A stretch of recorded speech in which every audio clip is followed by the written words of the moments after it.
The desert stretched endlessly beneath the burning sun, and silence hung heavy except for the steady beat of horse hooves against the sand. Dakota, a lone Apache warrior, moved through the wilderness with the sharp instincts of a man who had lived his entire life guided by signs, shadows, and whispers carried on the wind. But this time, what he found was not an enemy nor prey, it was a broken soul. She lay near the canyon's edge, her body trembling, her lips cracked with thirst, a shawl wrapped tight around her shoulders like armor against the world. For a moment, he thought she was already gone, but then her eyes flickered open. Fear surged inside those eyes, raw and trembling, as she clutched the shawl tighter and whispered with a desperation that pierced him, deeper than any blade, "Please, don't take it off." The words froze him in place. He had only meant to help, to check if she was wounded. But the way she begged like her very life depended on it sent a shiver through him. Dakota had seen the worst that men could do.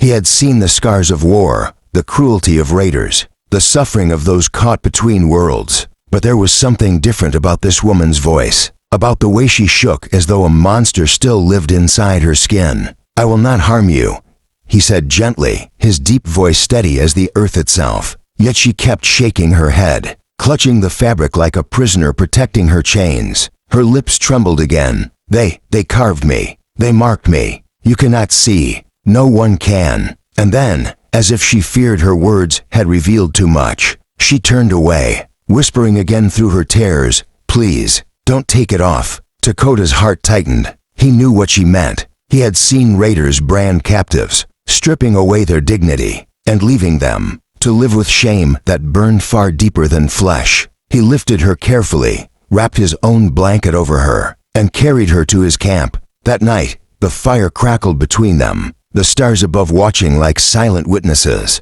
She barely ate, barely spoke, only staring into the flames with haunted eyes. Yet even in her silence, her fear spoke louder than any words. Dakota did not press her. He only watched, listened, and waited. For he knew that some wounds did not bleed on the outside, but screamed endlessly within.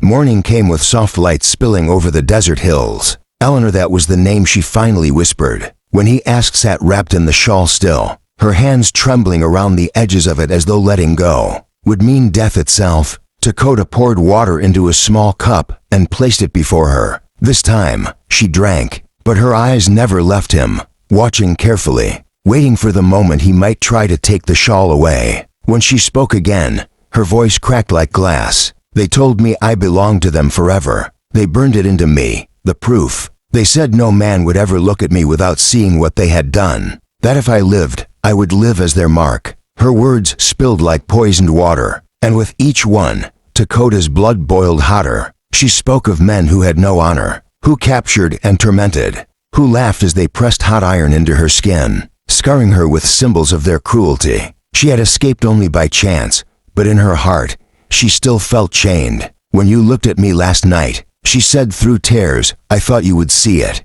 I thought you would tear the shawl away and see the shame branded into me, and I could not bear it. I would rather die here in the desert than live with those eyes upon me." Dakota did not answer at once. His silence was heavy, but when he spoke, his words were like stone. "Eleanor, they wanted to take your soul, not just your body. That is why they branded you. But they failed. You are still here. You are breathing. That means you won." She shook her head violently, clutching the shawl. "No, you don't understand. If you saw it, you would turn away too. You would see me as ruined, unclean." Dakota leaned closer, his voice steady and strong. "I do not need to see what they did. I already know what it means. It means you endured what no one should. It means you carry the strength of survival. Those marks, if they exist, are not your shame. They are their shame." Her breath caught in her throat. She looked at him as though searching for mockery, but all she saw was fire. Fire that burned not in judgment, but in defiance against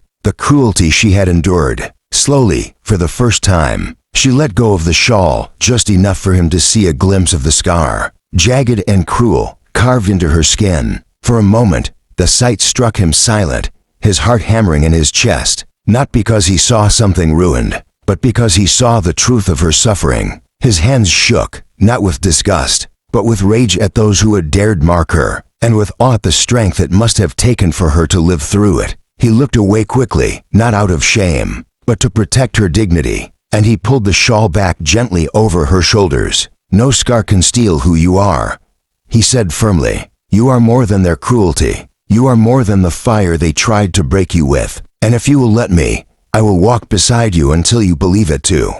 Eleanor's tears flowed freely then, not of despair but of release, and for the first time in months, she leaned against someone without fear. Dakota's hand rested lightly on her shoulder, steady, protective, unshaken. She had whispered, "Please, don't take it off," and he had listened not by tearing away the fabric, but by seeing her worth beyond it. What he saw left him shaking, not from horror, but from the overwhelming truth that even in scars, there is beauty. Even in brokenness, there is strength. My friends, if this story touched you, if it reminded you that even in suffering there is hope, then don't let it end here. Subscribe to this channel right now, because here you will always find stories of courage, survival, and the unbreakable human spirit. Subscribe today, so you never miss a story that might change the way you see the world.